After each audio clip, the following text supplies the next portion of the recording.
Shalom Bapak Ibu Saudara yang dikasihi oleh Tuhan. Selamat pagi. Jumpa kembali dalam ibadah doa pagi hari ini. Kita akan mengutamakan Tuhan sebelum kita melakukan aktivitas lain. Mari kita siapkan hati kita mulai doa pagi ini di dalam doa. Bapa kami yang ada di dalam sorga, selamat pagi. Kami bersyukur Kau beri kekuatan kepada kami untuk kami bangun dan kami mau memulai aktivitas bersama dengan Tuhan. Kami mohon kekuatan Tuhan, kami mohon anugerah Tuhan bagi hidup kami. Inilah pujian penyembahan kami, dan kami juga menaikkan doa syafaat dan juga mendengarkan sabda firman-Mu. Engkau hadir di tengah persekutuan kami. Di dalam nama Yesus kami mohonkan doa ini. Haleluya. Amin. Mari kita angkat satu pujian. Roh Kudus hadir di sini.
mustahil.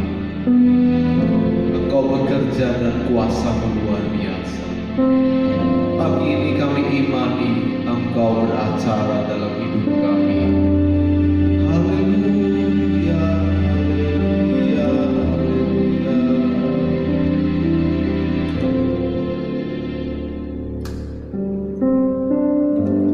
Hanya nama Yesus, Dia nama yang berkuasa. Haleluya. Mari kita lanjutkan pujian kita. Kita naikkan pujian ini. Tak terbatas kuasa-Mu Tuhan, semua dapat Kau lakukan.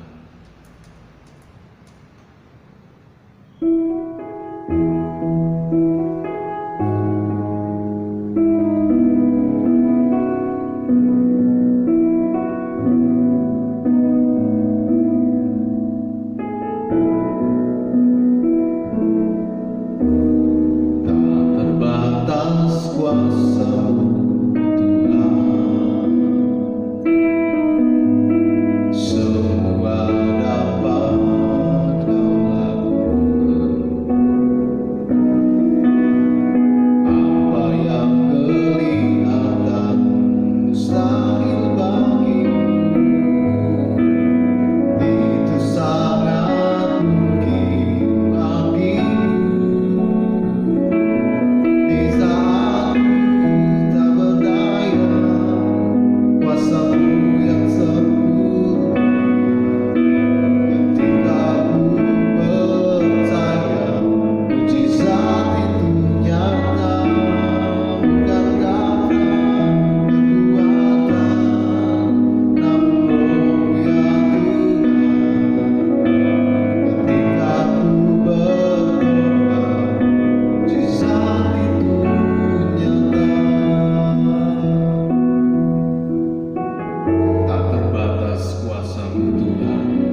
Kami percaya ketika kami menyembah, ketika kami berdoa, mujizat nyata Tuhan.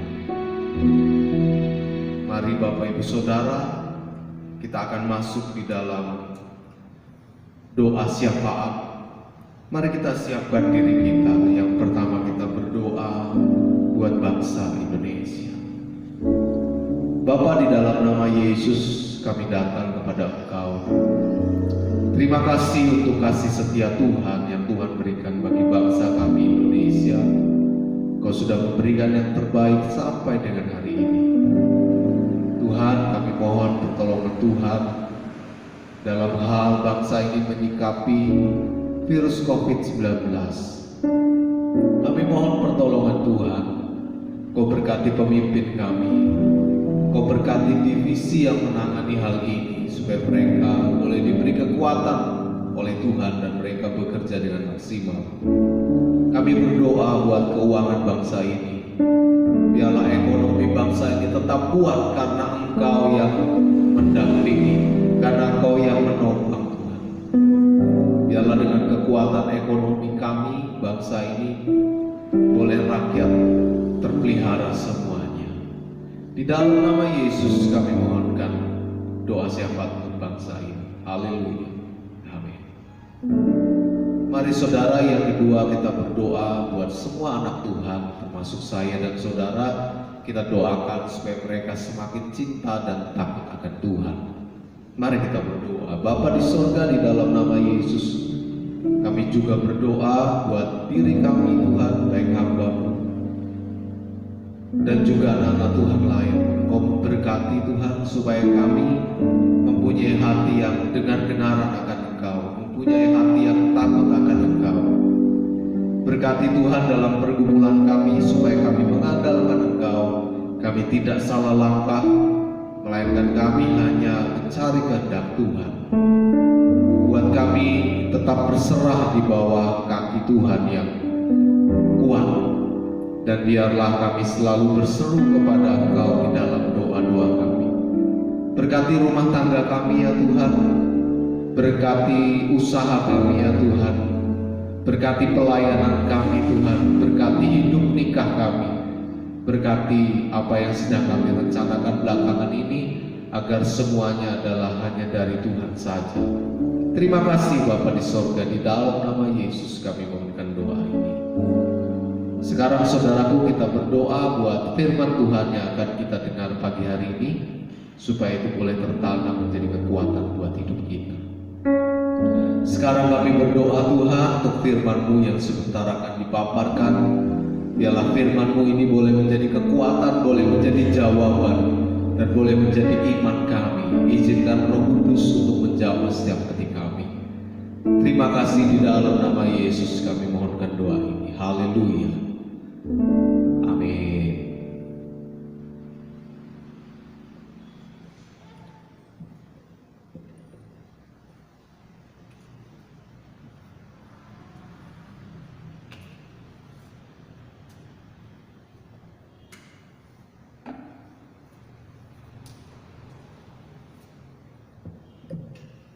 Haleluya, haleluya. Puji Tuhan, puji Tuhan. Selamat pagi Bapak Ibu Saudara. Bagaimana kabar Bapak Ibu? Doa saya menyertai Bapak Ibu Saudara senantiasa ada di dalam berkat dan perlindungan Tuhan. Mari pada kesempatan yang indah ini kita akan dengarkan firman Tuhan. Adapun judul firman Tuhan yang saya bawakan adalah Perarakan Kemenangan Allah. Kita melanjutkan pembacaan kita di dalam Kitab Mazmur pasal 68 ayat 1 sampai dengan ayat 36. Saya mohon saudara bisa baca di rumah, karena ayat ini panjang maka tidak kita baca keseluruhannya.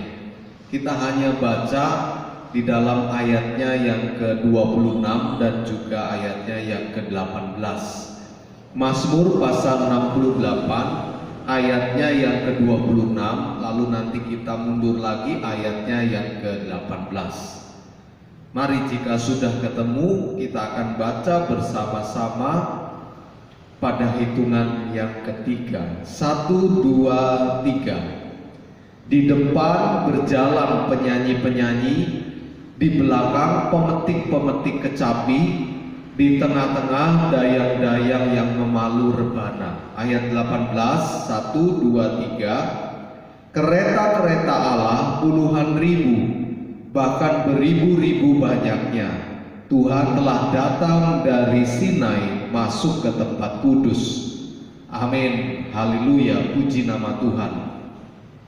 Perarakan, jadi diarak seperti seorang atlet yang menang, lalu mereka diarak keliling kota, dirayakan karena atlet ini menang.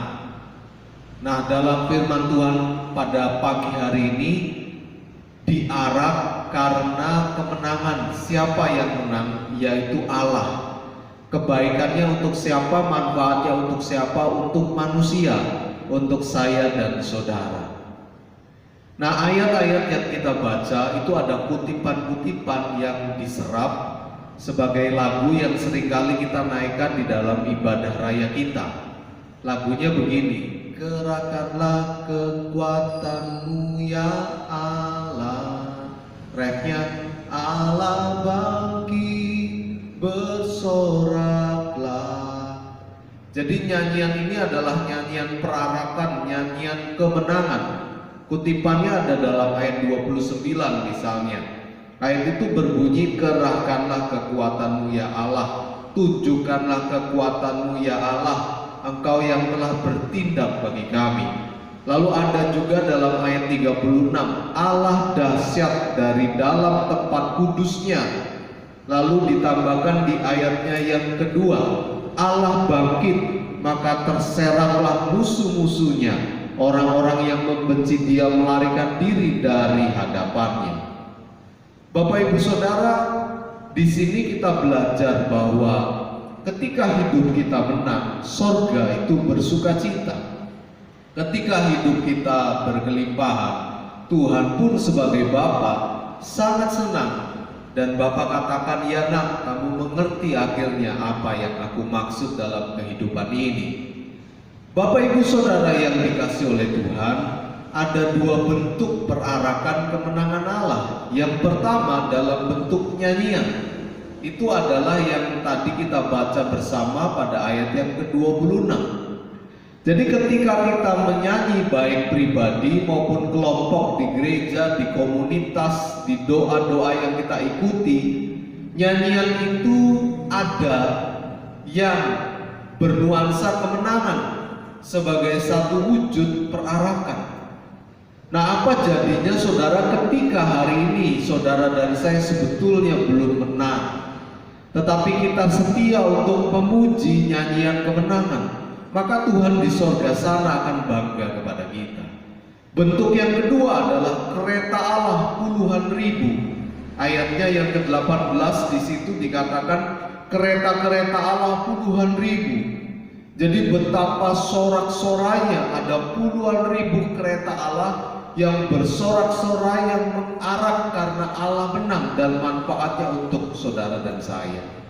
Haleluya. Dari sini kita bisa dapat sedikit kesimpulan bahwa ketika hidup kita menang, Tuhan sangat bersukacita dan sorga bergembira. Apalagi kalau satu jiwa kita setia untuk melayani dan mengalami terobosan-terobosan yang luar biasa. Nah, sebuah pertanyaan yang saya ulangi, mengapa diarak? Mengapa menyanyi? Mengapa ada kereta puluhan ribu? Jawabannya adalah karena kemenangan. Kemenangan dalam hal apa? Kemenangan Tuhan yang manfaatnya untuk saudara dan saya. Yang pertama, ayat yang ke-6 kita bisa lihat. Dia menjadi bapa bagi anak yatim dan pelindung. Wow, luar biasa. Jadi Tuhan menang ketika Dia menjadi bapa bagi anak yatim dan pelindung. Saudara, mungkin kita tidak mempunyai orang tua, atau kita mempunyai orang tua tapi kita tidak merasa dibapai. Jangan takut saudara dan jangan menyalahkan, tetapi Tuhan siap, Dia sudah punya kemenangan dan Dia siap menjadi bapa bagi anak yatim. Yang kedua, Dia menjadi pelindung bagi para janda, ayatnya yang ke-6 juga. Saudara, mungkin kita berada pada kondisi saat ini.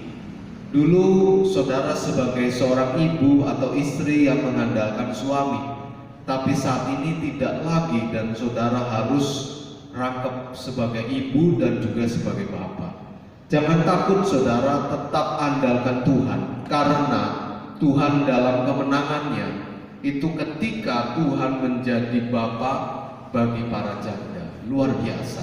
Dia melindungi saudara. Yang ketiga, bentuknya adalah memberi tempat tinggal bagi orang yang sebatang kara. Kita bisa temukan dalam ayatnya yang ke-7. Jadi mungkin hidup kita sebatang kara, banyak orang tapi kita merasa alone, kita merasa sendiri di tengah hiruk pikuk dan hingar-bingar dunia ini. Tahukah saudara bahwa Tuhan siap menjadi sahabat dan bahkan Dia mengetuk setiap hari. Buka diri, ubah pikiran, ubah paradigma. Tuhan itu kadang bekerja dan selalu bekerja melalui umat Tuhan. Sehingga komunitas gereja itu boleh support saudara, memperhatikan saudara. Yang keempat, mengeluarkan orang dari tahanan supaya mereka bahagia. Itu juga kita bisa dapat dalam ayatnya yang ke-7. Saudara, hari ini mungkin kita bebas, tetapi kita ada khawatir, kita ada kecemasan. Bisa jadi saudara, hidup kita itu tertahan. Nah, bagaimana caranya keluar dari tahanan? Kita perlu hidup benar. Dan ketika kita hidup benar, kita memenuhi syarat untuk keluar dari tahanan. Apa yang mengganjal kehidupan kita sehingga kita tertahan? Apa yang menjadi sesuatu yang mengikat kita sehingga tertahan? Nah, kebenaran itu memerdekakan, dan di mana ada kebenaran, di situ akan timbul damai sejahtera. Jadi ini adalah 4 hal bentuk Tuhan menang di area ini. Dia yang pertama siap menjadi Bapa, yang kedua dia siap menjadi pelindung, yang ketiga dia memberi tempat tinggal bagi orang yang sebatang kara, yang keempat dia mengeluarkan orang dari tahanan. Luar biasa saudara yang dikasih oleh Tuhan. Kenapa semuanya terjadi? Karena Allah berperang. Tuhan yang maju berperang, ayat yang ke-8. Ada ayat lain mengatakan, aku akan berperang ganti kamu dan kamu akan diam saja. Ayat itu muncul ketika kita sudah pada titik darah penghabisan dan Tuhan maju berperang.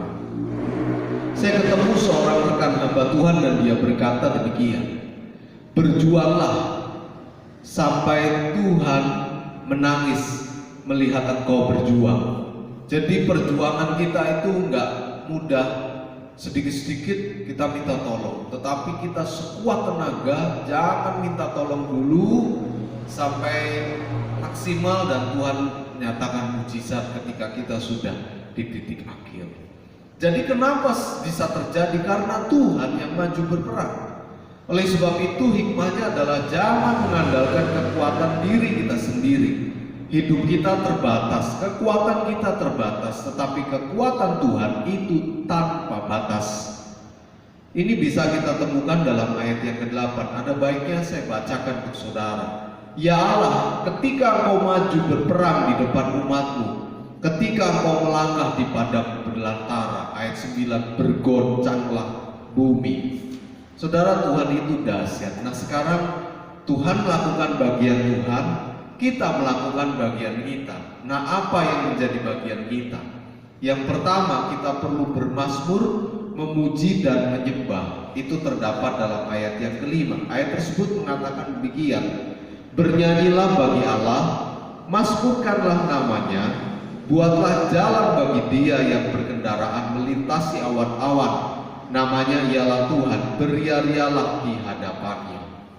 Mari kita bermazmur, mari kita memuji, mari kita menyembah. Selain kita bekerja, berusaha sekuat tenaga. Saudara, kita menyembah karena kita diciptakan untuk itu, karena kita makhluk roh. Hewan dia hanya mempunyai tubuh, jiwa, dia tidak menyembah. Bebatuan, dia hanya mempunyai tubuh fisiknya, dia tidak mempunyai roh dan tidak mempunyai jiwa. Tetapi kita mempunyai tubuh, jiwa, dan roh.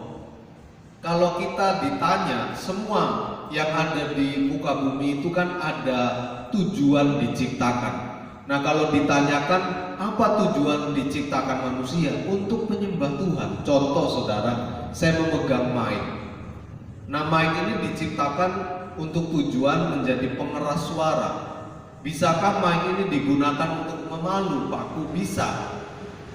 Tetapi akan terasa lama dan tidak menusuk dalam, dan mic ini akan rusak. Dan sayang, harganya tidak sebanding dengan palu. Tetapi kalau kita gunakan untuk seperti ini, mengeraskan suara kita, itu adalah tepat untuk diciptakan, dan untuk itulah kita didesain, saudara. Perlu kita tahu bahwa kita tidak didesain sebagai mesin pencetak uang. Ada kalanya kita bekerja mencari uang, tetapi desain originalnya manusia itu bukan untuk itu. Maka kalau itu terus diforsir sekuat tenaga, maka akan ada kehampaan, ada kekosongan. Mencari uang bisa memenuhi tubuh, bisa memenuhi jiwa kita, tapi tidak bisa memenuhi kebutuhan roh. Bagaimana roh ini supaya damai, supaya dipenuhi, dicukupi kebutuhannya? Dengan cara menyembah. Ada kekosongan dalam hidup kita yang tidak bisa diisi oleh apapun, yaitu hanya bisa diisi dengan Tuhan, yaitu dengan menyembah. Mari datang pagi hari seperti saat ini, kita menyembah Tuhan. Di siang hari kita menyembah Tuhan, di sore hari kita menyembah Tuhan. Itu yang pertama, melakukan bagian kita. Dan yang kedua, kita melakukan bagian yaitu hidup kudus. Itu terdapat dalam ayat 3, ayat 6, ayat 18. Ayat 36 juga mendukung hal itu. Saya baca ayat 36. Allah adalah dahsyat dari dalam tempat kudusnya. Tuhan hanya bisa menyatakan kedahsyatannya ketika dia ada di tempat kudusnya. Kita perhatikan Yesus waktu di atas kayu salib, dia menanggung dosa umat manusia. Dia tidak punya kuasa untuk turun dari salib itu karena sedang menanggung dosa umat manusia. Dalam keberdosaan tidak ada kuasa, tidak ada energi, tidak ada power. Tetapi kekudusan membuat kita mempunyai kuasa, mempunyai energi, mempunyai power. Jadi ketika saudara dan saya hidup kudus, itu adalah bagian yang terbaik. Dan Tuhan akan melakukan bagian Tuhan apa? Dia berperang bagi kita. Saudara yang dikasih oleh Tuhan, kita punya benih kemampuan untuk hidup kudus karena Bapa, karena Roh Kudus. Kita anak Bapa. Kita punya benih kemampuan untuk hidup kudus sama seperti Bapa, sama seperti Tuhan Yesus. Dan bahkan ketika Tuhan Yesus naik ke sorga, aku akan memberikan penolong yang lain, yaitu Roh Kudus yang ada saat ini dalam hidup saudara dan saya. Dan Roh Kudus itu memampukan kita untuk hidup kudus. Tadi pujiannya mengatakan Roh Kudus hadir di sini, mengalir di bait suci, tiada yang mustahil. Ya, tidak ada yang mustahil di dalam kekudusan. Hidup kudus bukan usaha manusia. Hidup kudus bukan usaha daging. Itu sebetulnya adalah naluri saudara dan saya. Contoh saudara, saya punya burung lovebird 2. Saya lihat dia sambil merem gitu tidur, sambil bunyi. Lalu saya ngomong dengan anak saya, sambil tidur sambil bunyi. Apakah memang begitu caranya? Tetapi maksud saya, walaupun tidur karena naluri burung adalah bernyanyi, bunyi, maka dia bunyi. Nah, naluri saudara dan saya adalah hidup kudus. Jadi walaupun kita tidur kita adalah tidur kudus, dan mimpinya pasti mimpi kudus. Naluri buaya apa? Makan daging. Ya sudah, begitu adanya, diberi sayur tidak bisa. Ada daging, walaupun itu tuannya sendiri karena lapar, maka bisa jadi dimakan karena nalurinya adalah makan daging.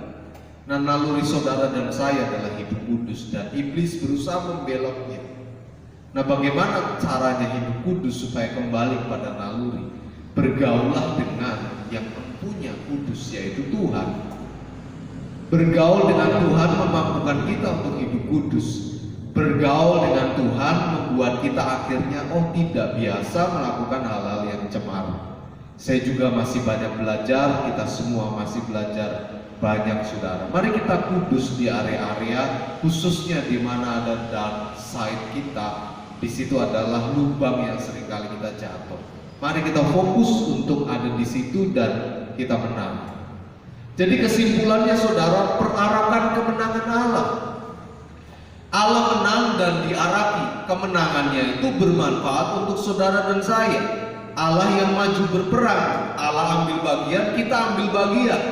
Bagiannya kita bermazmur, memuji dan menyembah. Dan bagian kita yang kedua, hidup dalam kekudusan. Dan biarlah firman Tuhan ini menguatkan kehidupan kita, mengubah pola pikir kita menjadi lebih baik lagi, supaya hidup kita ringan, damai sejahtera. Mungkin akhir-akhir ini saudara dan saya ada pergumulan, tapi biarlah melalui pagi hari ini kita minta anugerah Tuhan. Tuhan, hanya kepadamu kami datang. Kami mohon pertolongan Tuhan di dalam nama Yesus. Kau berkati hamba-Mu, Kau berkati para pendengar dimanapun mereka berada, berkati pribadi, berkati keluarga, berkati usaha pelayanannya. Di dalam nama Yesus kami mohonkan doa ini. Amin. Demikianlah firman Tuhan. Mari kita lanjutkan doa pagi kita dengan masuk di dalam doa berkat. Haleluya.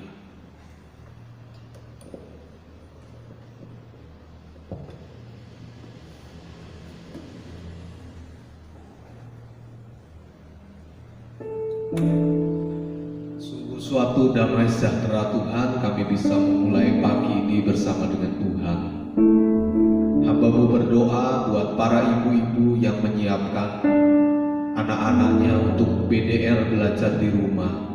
Hamba berdoa buat para ibu-ibu yang punya perencanaan untuk masak, untuk pergi ke pasar. Hamba berdoa buat bapak-bapak yang akan mulai bekerja. Tuhan beri semangat. Mungkin ada beban-beban baik sesama rekan kerja maupun beban-beban dalam hal keuangan. Tuhan yang akan berkati. Beban-beban dalam pekerjaan yang mungkin masih tanggung belum selesai, Tuhan akan lengkapi. Hamba berdoa buat para anak-anak sebagai pelajar. Kau berkati mereka Tuhan. Kau berikan kekuatan, dijauhkan dari stres.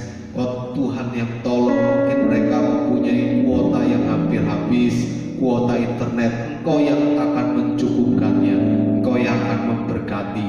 Pagar perlindungan-Mu bagi kami dan seluruh anak-anak Tuhan. Mari saudara, angkat tangan saudara, pulanglah dengan membawa berkat dari Tuhan. Berkat kasih karunia dari Allah Bapa, damai sejahtera dari Tuhan Yesus Kristus, dan persekutuan Allah Roh Kudus menyertai kita sekalian mulai hari ini sampai Maranatha Tuhan datang pada kali yang kedua.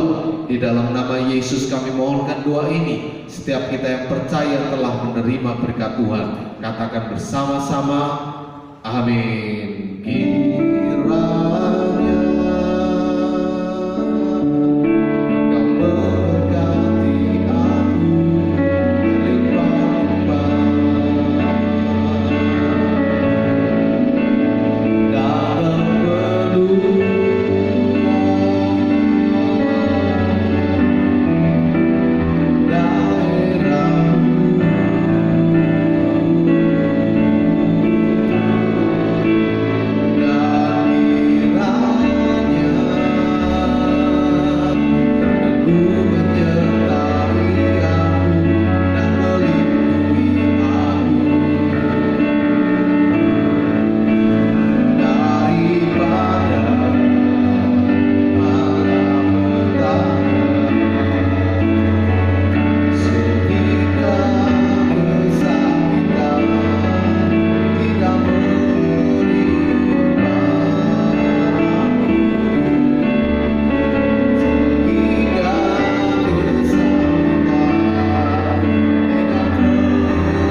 Selamat pagi, Tuhan Yesus memberkati kita semua. Amin.